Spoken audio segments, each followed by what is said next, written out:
What's good, guys? Welcome back to my channel. Today we're talking all about health anxiety. Let's get started. I'm inspired. I'm inspired.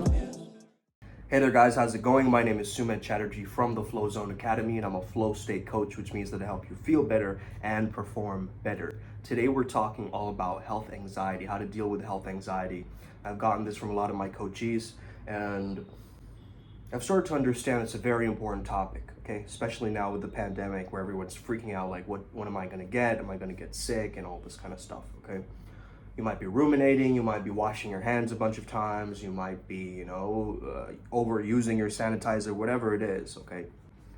The first thing we wanna focus on is survival, okay? You wanna focus on your own survival. So make sure that you're eating clean, you're healthy, you're working out, doing all these things, okay? Because that will move you more towards the frequency of health rather than having anxiety over health. Now, I know for a lot of people, they've lost trust in the medical industry because of, maybe past incidences or different things, maybe a misdiagnosis that wasted them a lot of years, or even a lot of, confrontations and things like this with doctors or things like this. What I would say is, start communicating with your own body, okay? What do I mean by this? I want you to be very, very present right before you're about to eat and speak to your stomach, speak to your organs, okay? Your large intestine, your small intestine. Speak to the different organs and different areas of the body. Speak to your shoulders if you're feeling you're taking on way too much responsibility. Speak to the top of your head and your brain. Speak to, your lower back. Speak to your upper back, okay? Speak to different parts of your body. Close your eyes and create a communication line. Instead of asking what's wrong with me, you remind yourself, what do I most need right now? What do I currently need right now? Because a lot of the times people aren't getting their core needs met. When you can get your core needs met, it just makes this whole process so much easier. One of the things you want to design for yourself is understanding your pathway or a health plan for yourself.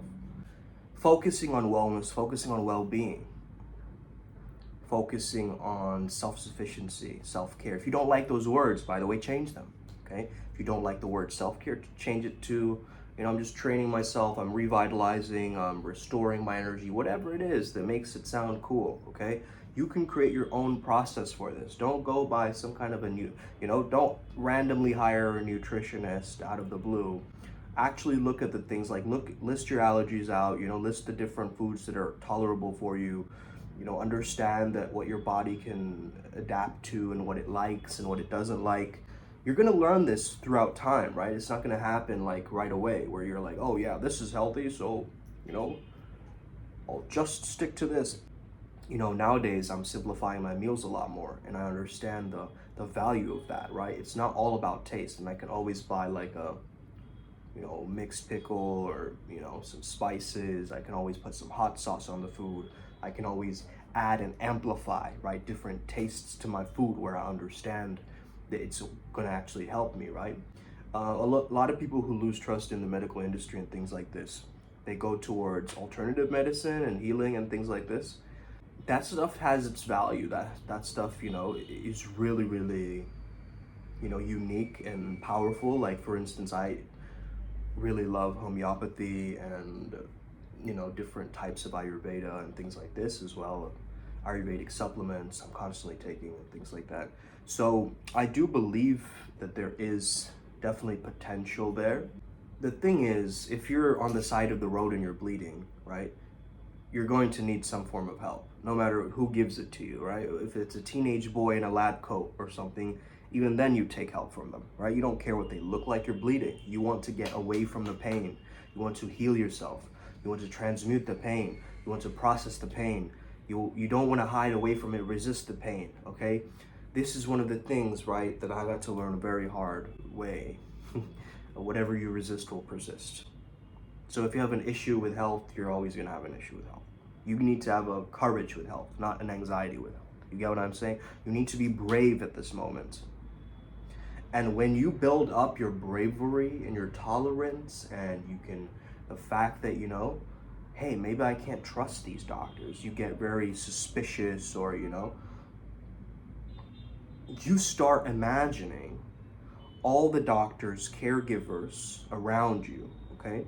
All the people that are taking care of you, all the nurses, all the doctors, you imagine them with a glowing halo around them, okay? You see their spirit, you don't see them as their occupation.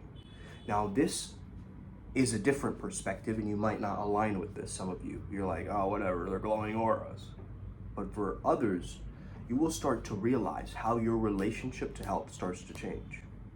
When you stop this animosity against just medical representatives or medical people, because you'll meet doctors, and maybe your friends are doctors, right? Maybe you know somebody who has that. So that's the thing. Once we reassociate what health means in our minds, that will really help you. You want to basically find ways to reframe your old beliefs around health, and then reframe them around new beliefs around health.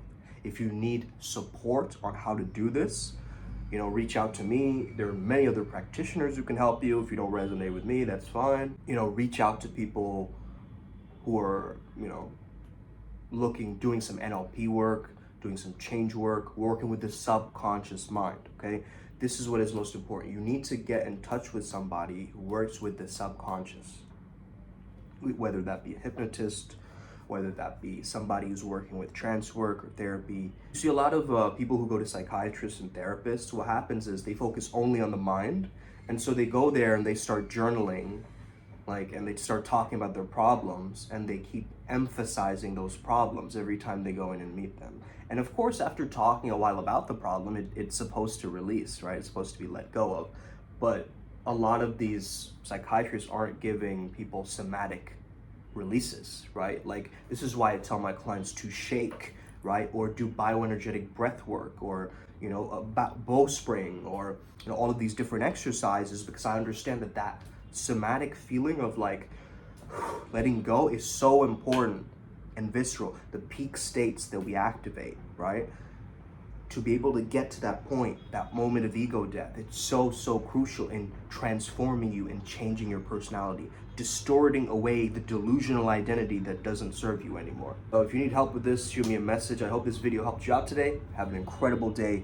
May the flow be with you, and stay legendary. Here we go. Hit that subscribe button if you're new.